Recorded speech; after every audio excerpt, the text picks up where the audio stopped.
David और Jonathan, क्या उनकी दोस्ती सचमुच इतनी गहरी थी? पहला शमूएल अध्याय 18 में राजा शाऊल के बेटे। जोनाथन ने गोलियत पर डेविड की जीत के बाद डेविड के साथ गहरी दोस्ती की।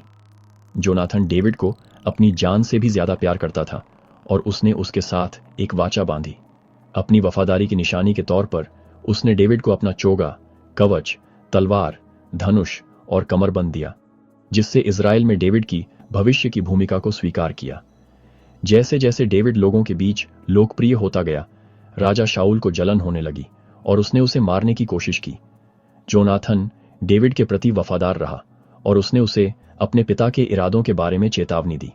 पहले शमूएल अध्याय 19 में उसने डेविड की तरफ से शाऊल से बात की और कुछ समय के लिए शाऊल मान गया। लेकिन शाऊल का गुस्सा फिर से भड़क उठा और उसने एक बार फिर डेविड की जान लेने की कोशिश की।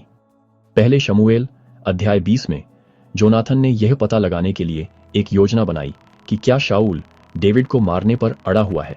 एक दावत के दौरान डेविड मौजूद नहीं था और शाऊल की गुस्से वाली प्रतिक्रिया ने उसके इरादे की पुष्टि कर दी।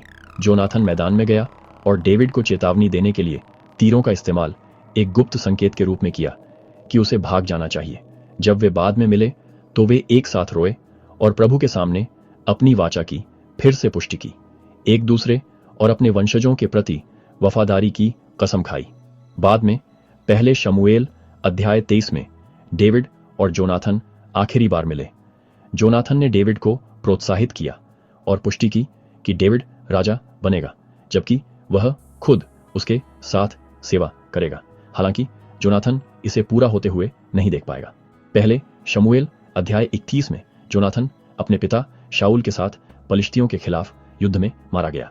जब डेविड को यह खबर मिली तो उसने दूसरे शमूएल अध्याय 1 में अपने प्यारे दोस्त के खोने का गहरा शोक मनाया। बाद में उसने जोनाथन के बेटे मेफीबोशेत की देखभाल करके जोनाथन के साथ अपनी वाचा का सम्मान किया, यह सुनिश्चित किया कि जोनाथन का वंश आगे बढ़े।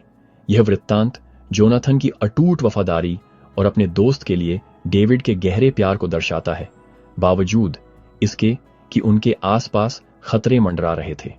उनकी कहानी बड़ी परीक्षाओं के बावजूद वफादारी और सच्ची दोस्ती की कहानी है।